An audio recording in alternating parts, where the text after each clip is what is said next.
It's not bad out of a can, that.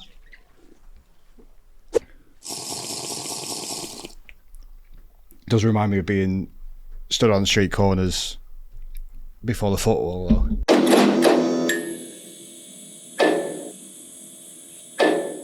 How's the leg? Out of 10, how's it feeling? Pain wise, Yeah. 6. 6 right now. Yeah. Are you on painkillers? I am cocodamol. Oh, lovely. I'm being very brave. Oh yeah. Is that beer helping? Yeah, well, it doesn't help because I can't really do anything. This is the 3rd time I've been out in 3 weeks. Right. So I'm housebound. So it does mean that you reach to the fridge a little bit too much. Yeah. Do you limit yourself? Do you at least wait until the PM? My wife has started hiding my crutches so that I can't get up and go to the fridge. That's how I'm being. Also, can't go to the toilet. So you need to give some context how it happens for the viewers.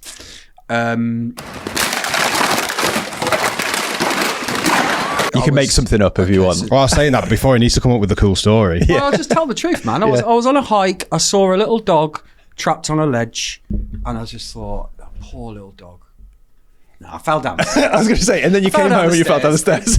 And it didn't even fall down the stairs. It's a cool story, but with that, I just misstepped the last step, and we've all done it about 100 times, but not all of us snap our foot in half.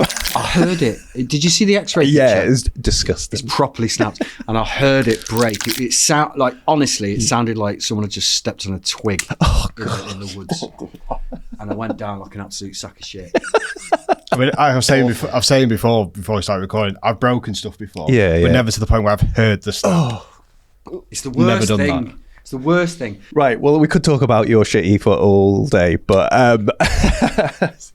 where do you want to start then? I think it'd be good to give people some context. I mean, everybody knows who you are, so it's silly, but tell us about, before we saw you as the face of Manchester Finest, what were you doing before that? I moved to Manchester to try and, 25 years ago, to try and make it in the media. Like, Okay. for as long as I've remembered, I've wanted to be a presenter. Right, okay. And so I moved to Manchester to try and achieve that. And my first ever job was work experience doing the auto cue for Anthony Wilson. Yeah, That's Mr. cool. Manchester himself, Anthony Wilson, when he was doing Granada Reports News. Right, no way. And I'd be the one doing his auto cue makes it sound, you're just clicking an arrow down. Yeah, but you got to keep it in time. You got to keep it in time. It is a real skill. Yeah. So that was my first job. And then nothing much came of it after that. I thought, this is it. I've made it now. Yeah. But then it didn't. And then I ended up, I guess my first proper job was at Radio Manchester, BBC Radio Manchester. Probably, I don't know, 20 years ago, 15 years Doing ago. what, presenting? Well, so here's the story. I was working in a restaurant called Cromer, pizza restaurant. And there was a guy that came in, John McCready, his name was, who used to be a Hacienda DJ years ago. And I got to know him and got chatting. And he was sort of, what do you do? And I was DJing at the time as well. So we kind of had that in common. And I said, I want to be a presenter, ultimately. And then he knew someone at the BBC. At the time, local radio did this thing called the Action Desk, where they put out a pre-recorded package on the radio of a charity. So it could be Bolton Boys Club. Okay. It could be the Mustard Tree, Forever Manchester, any of these charities. And they'd go out, they'd record an interview with the charities, they'd play it out on air, and then at the end of that package, there'd be a call to action. They'd say, right, now call this number for more information. Yeah. And I was the guy at the end of the phone giving more information. And then one day, one of the BBC bosses walked past and heard my voice. Right. And said, oh, you should be making the packages. You've got a good voice. Nice. I was like, oh yeah, man, definitely. So they sent me out to do a few packages. Still remember my first interview, a guy called Ian Cheeseman. Back in those days, Radio Manchester would stop being local at midnight, I think it was, and they'd take 5 Live. Right. Because it was a cheaper option. Yep. They'd just opt into 5 Live. Got you. And then at 6 a.m, they'd pick up again as BBC Radio Manchester. And by pure chance and luck, they turned it back to 24 hours just as I was there doing these packages for charity. But they couldn't get anyone to record the shows for 1 a.m. till 3 a.m. Oh, were they pre-records or pre-recorded? Right. Yeah. Okay. You'd have to do it live when the clocks went back or forward. Okay. Right. The system's shit, but no one really wanted to do it, and they just asked me, "Do you want to record some programs for it?" Right. Yes, I do. And then it just led from there. I did the overnight stuff, and then they got me covering drive time, and then they gave me my own shows. Yeah. And then I guess the biggest twist that saw my life changing was there was a Thursday night slot available, 9 till 10, just 1 hour. Mm-hmm. But they didn't know what they wanted to do with it. Right. And then they asked me, so have you got any ideas? You can have it. You can do whatever you want, maybe live bands, or I didn't really want to do that. And then my boss, John Ryan, he said, why don't you do a food and drink show? Right. I was like, nah, man. As if. Like no one's who's gonna listen to food and drink on the radio? Yeah. I dismissed it, and then it needed talking into it. And then did it. Matt White's Gourmet Night, it was called. Right. Awful name. This predates social media. Yeah, there was no social media. Yeah, so you weren't a foodie like I think people think of you now. No, I've become a foodie as people think of me now because of Matt White's Gourmet Night. Right, okay. That kind of changed me. Yeah. And then through that, started doing stuff with the Food and Drink Festival. Yep. And then it just materialised that I would... Like when I meet people that don't know my name or I don't know their name, like they recognise me. Yeah. They call me the food guy. Right, okay. Oh, you're the food guy. Yeah. So yeah, all right, I'll take that. Do you like that? Yeah, I was going to say. Better than being called something else. And I regularly get called a lot worse. Yeah. And the sad thing is, I mean, this brings together commercial and BBC in light of what's happened recently with their programming. But local radio's fucked. It's really on its way out. So there's very, very few local radio stations in this country anymore. Like you were saying, Manchester, we used to have XS, we had Key, there was loads. But now that's all gone, and so many radio stations are being sucked up, and it's all just one big radio station from London that pipes it out. Yeah. So, I think they still get local news, but there's no local programming, and it means people miss out on that community, which people love. But the key for me is it's killing the industry. Because I'm old enough now, I'm nearly 50. And when I was growing up, there were opportunities for people that wanted to get into radio because there was 5 local radio stations in every town. Maybe an over-exaggerate, but there was loads. And you could go and you could do work experience and you could volunteer and you could answer phones. But you can't do it anymore. Yeah. Because... Well, I started on the street team at Key. Street team, yeah, that's a big thing. I was handing out flyers in an orange T-shirt for a year. But that surely must be disappearing now because there's no local activations. There's nothing happening. No. Yeah, it's a real shame. And I know why the companies Bauer and Global and Communicorp, they're doing it to save money and to make as much profit as they possibly can. I understand that, but it's killing the industry. It's a shame about XS as well because it's one of the only ones that didn't play like pop chart music, right? Yeah, it was indie. Like when I moved to Manchester like 10 years ago, and it was all I listened to. It was great. It was fantastic. That's good to hear. Yeah. Well, that was one of my of all the things I've ever done. One of my favourite tasks, I guess, was choosing the playlist for that radio station. Oh, that's cool. We just spent days and days and days in an office just listening to all the music we could get our ears on, indie music, and decided what would work, what wouldn't work, what B list we could put in, what A list we could put in. It was great fun. And then during that time was when Liam Gallagher finally went solo, and I was it doesn't sound as good this sentence, but I like it. I was the first person outside of London to hear Liam Gallagher's new stuff, right? Because there weren't any cool local indie radio stations outside of London. Yeah. So when his management company were distributing the records, they came into us, right? And they came into the studio and they brought us Wall of Glass, I think was the first one. And they sat there, but they had to watch us while we were listening to it, and our phones had to be left outside so we couldn't record. Right.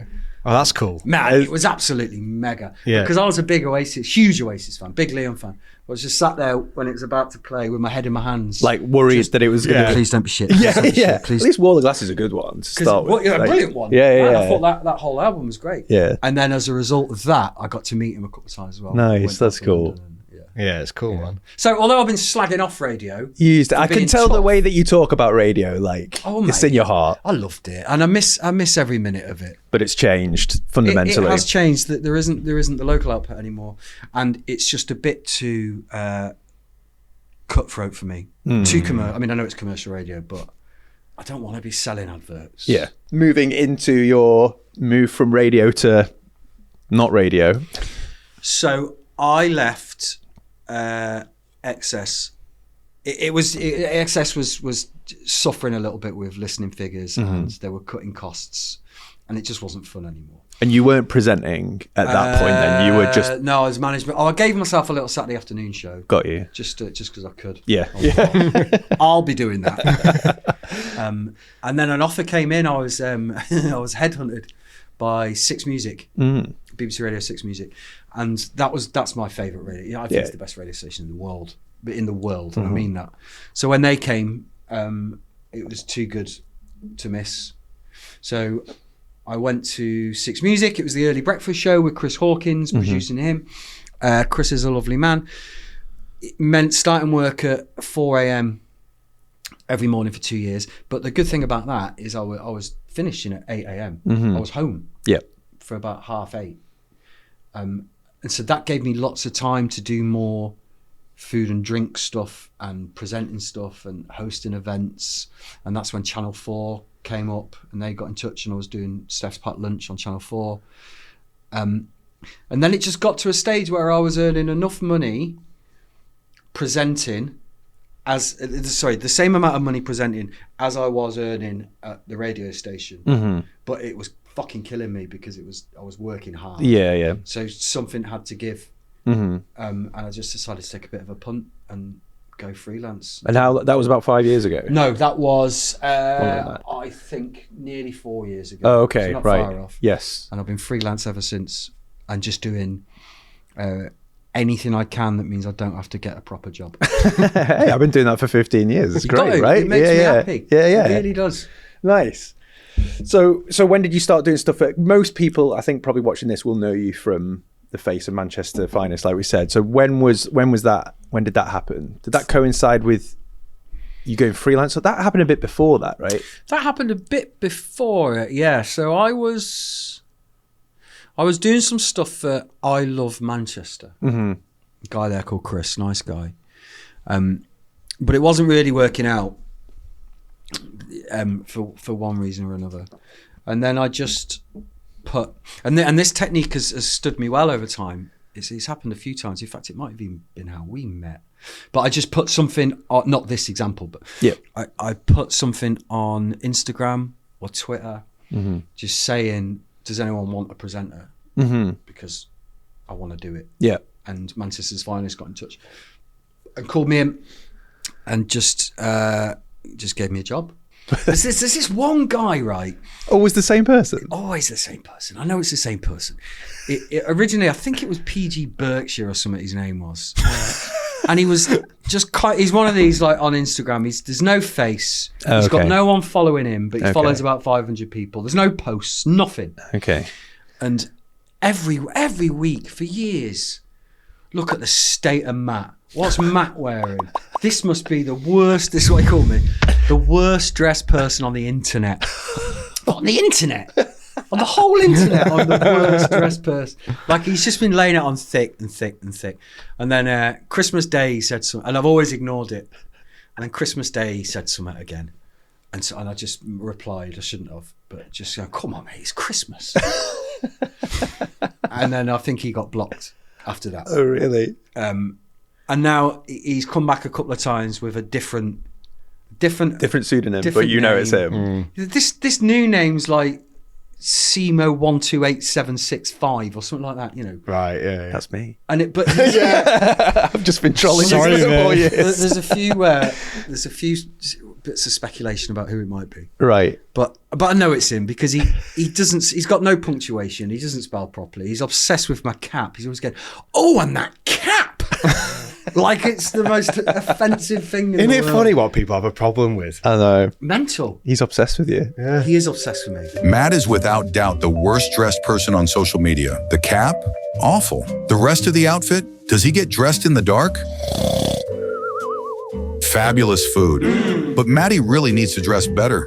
Does he get dressed in the dark? Must be the worst food reviewer ever. So unprofessional and makes a mockery of great restaurants. And that cap. I was DJing at Freight Islands last summer. And often when I'm DJing at Freight Island, people do come up and ask for a photo. And again, I love it. And I'm so lucky for that to happen. But this guy come up, this quite cool looking guy. And he was like, he's going, oh, it's Matty, innit? He's going, I didn't recognise you from down there. Oh, nice one, man. I love your films. And then he went, do you mind me asking, what's this song you're playing? And I couldn't remember the name of the remix. So I just read it off the display. And I was like, oh, I don't know. It's Sabrina, Boys, the hard edit. Right. Whatever. And he went, like talking about the display, he went, oh, do you mind if I just get a picture? I was like, yeah, sure. No problem. Oh, no. Put my arms straight round. Oh, man. Put my arms straight round and smiled. I get the photo of that. No, bless him. He went with it. He took the picture. And then he went, and that's when I realised, but do you mind if I just get a picture? Oh, man. And do you know what? Not a day has gone by that I haven't think thought about about that. It's awful. Or he must have just thought I was such a dick. Do you want another beer? Yeah. That'll give me Thanks, more Jess. confidence. Thanks, Jess. Hey, thank you, mate. Yeah. Cheers. Were you trying to take another one? No, but she brought them and then walked away with them again. What do you mean? No, I was giving you the option of what you wanted. Oh, No, but right. by coincidence, and thank you for giving me the option, he's on a Guinness I know. and he's on a Punk IPA. Yeah. So I think they all thought, I'm nearly done. Oh, yeah. I think they thought you were teasing them. Yeah. This looks sort of... No, I Thank need to you. put this under the table. I can't put it on the table. Right. Can I point out as well that Madre is a shit beer? Sorry. I've literally never heard anyone pronounce it that way. Madri. How do you pronounce it? Madri. What did you say? Madre. Oh, yeah. Yeah. What do you say? Madri. Marjorie. Who's Martin? Well, I'm slagging off your beer choice. We didn't have many options in the local No, shop. it's fine. I appreciate you. Sure, getting it sounds because I like did it. ask. Yeah. I hate it. It's good from a branding point of view. That it's supposed to take on like Peroni, isn't it? Really? But it's English. Oh yeah, I know. It's yeah, made yeah, in England by Englishmen. But the people who they're targeting don't care. Yeah, I suppose. It's Land Rover on finance. Turkey Why have teeth. they got Tyson Fury on the front? Is that? Is it actually It's Tyson not Fury? Tyson Fury, but it looks like it. Well, we're not getting Madri sponsor, are we? No, but I really like Guinness. Yeah. It's very good. At least you can't split the G in a can. Yeah. No. That's something else I hate as well. Oh, I know. I hate it. I mean, even in a pint glass, I can't. I mean, you do could. I can't do it. Yeah, you'd have to go down there. Yeah. But no one would know. You could just go, yeah, split it. Done it. Yeah. No, No, don't I've look. never done It's it. On a fine. tangent, how has this like massive fad of Guinness come about? What at the minute? The Yeah, big, it's like, is it Gen Z seem to have Yeah, of course discovered it is. it? That's exactly what it is. Is that all it is? Everyone's Yeah. always. Well, Everybody's always liked Guinness, but like not in the way that it is now. Or maybe it's like social media, or maybe it is literally that split in the G trend that people post. So the way that when I started started drinking it is because I go to the football a lot, and in football pubs, it tends to be like a Madri or a Guinness. yeah. And if you So don't and want a crap I lager, don't like. then, I don't yeah. drink lager. I don't like it. Yeah. So I had to drink Guinness, and then that's just Yeah. you kinda don't carried like on. lager. No. I'm not a I massive don't fan. trust you. I'm not. A No, massive I'm fan not. of What do you not a mean? lager fan, no. I mean, I'll drink it, but It like, has to be a hot day. Yeah. Yeah, it's refreshing. And Yeah. I mean, it's the middle of the afternoon, lads, isn't it? This is like a. What do you mean? It's 8 p.m. in the evening on a Friday. Oh, sorry, are we keeping up? It's 5 o'clock somewhere. I like a fizzy lager beer. Would you take that over a pale? Over like any kind of ale? I'd take it over an IPA. I'm Yeah. not keen on IPAs, Right. but if it's just a pale ale, Yeah. sometimes a lager or a Pils or a Helles. Mm-hmm. Yeah, they didn't have But my any of that at the family's- shop. No, No, my family's sorry. German. Well, my wife is German and my children are German. And Right, so you've inherited my- that as well. yeah, they said, "What do you want to take from our family?" I was like, "Your beer." Yeah.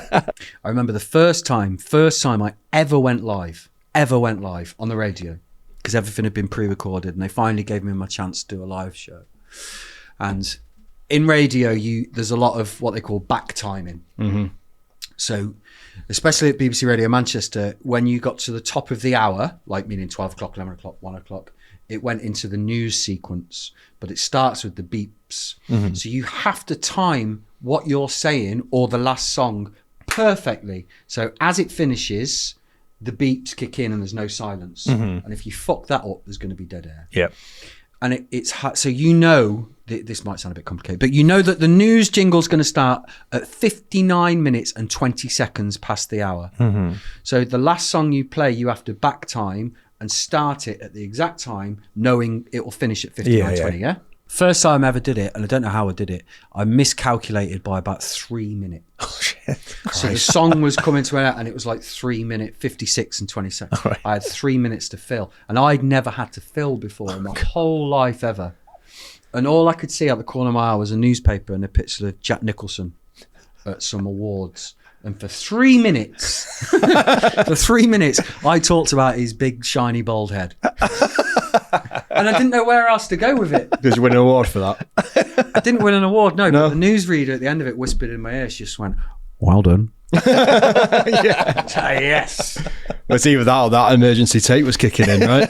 Well, that's the thing. If you're quiet on the radio for more than, I think it's 90 seconds, maybe even shorter. I think it's 30. 30 seconds. Pretty sure it's 30 seconds. See, I wouldn't know because I never fucked up. Yeah. What, something kicks in? An emergency like an backup tape emergency kicks tape, in and just plays tunes. Oh, okay. Right. So Got that you. if there's no one in the building. But you don't want that to happen. No, sure. Nah, bosses don't like that. I mean, what's next for you, really? What's gonna... Are you going to keep doing Manchester Finest? Are you going to do more live presenting, more TV? What's next? Well, hopefully just more of what I'm doing. Mm-hmm. Hopefully, like, I'm lucky, man.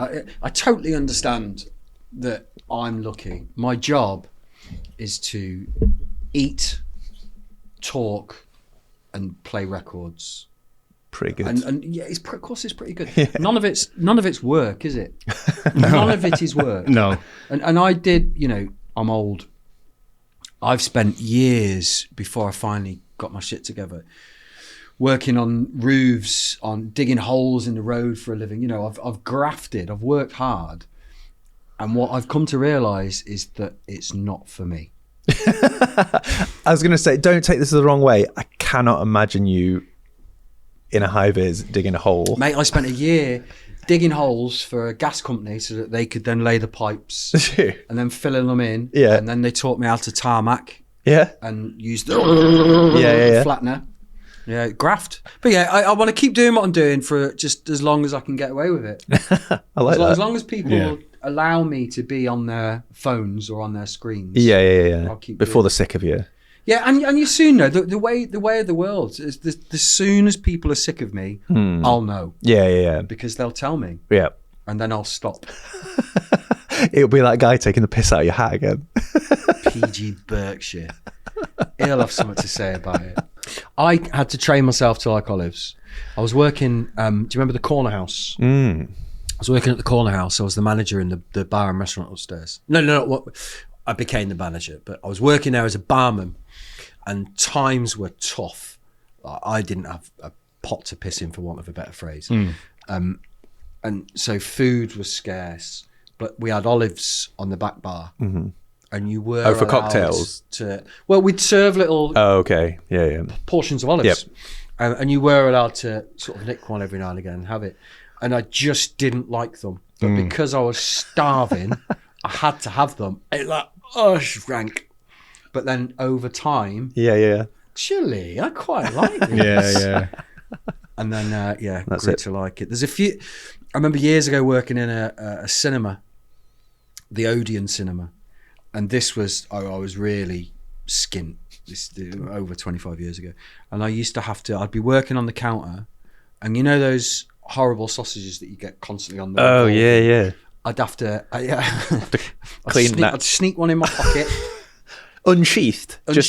Oh my lord. Raw dog it in my pocket. Literally. Then I'd have to just go, do you mind if I just need to go to the toilet? And then in the cubicle, I'd be in this cubicle. You'd eat a sausage in a cubicle? Shoving a 12-inch sausage down my throat like a Well, No, stop that. but it's one of the grimmest memories of my eating career. Did you ever get found out? No, never got found out. Never ever got found out. I was once in charge of the jam department in a flapjack factory. This sounds like the setup to a joke. No, it's not. I was in charge of I worked my way through the ranks and I was in charge of the jam department Nice. in the flapjack factory. But what that meant is that I got to eat the freshly cut flapjacks with still hot jam on a daily basis. Not on always, a daily basis. daily. I wasn't allowed to, but I did. I got sacked from a paper round. Does that count? I was like, 14. I left the paper round because I used to just dump it in the bin. I used to do that. It was a free newspaper. Free papers. too. Oh, Free okay, paper, right, yeah. fair enough. I'd rub my hands on the newspapers to get the black ink so it looked like tomorrow. Ah, clever. I used to just go and stand on the park for an hour. Stand there. I thought that was long enough for a paper round. Yeah, this would probably take me an hour. Yeah. I used to get paid £12 a week, and like, That's a lot. For a paper round? I used to get paid. yeah, I can remember. It took me an hour a day. That's not a lot, right? Mate, when I No. left school, do you remember YTS's?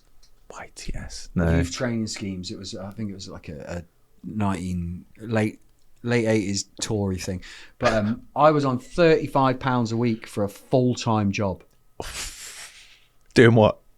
There's a couple. A nursery nurse.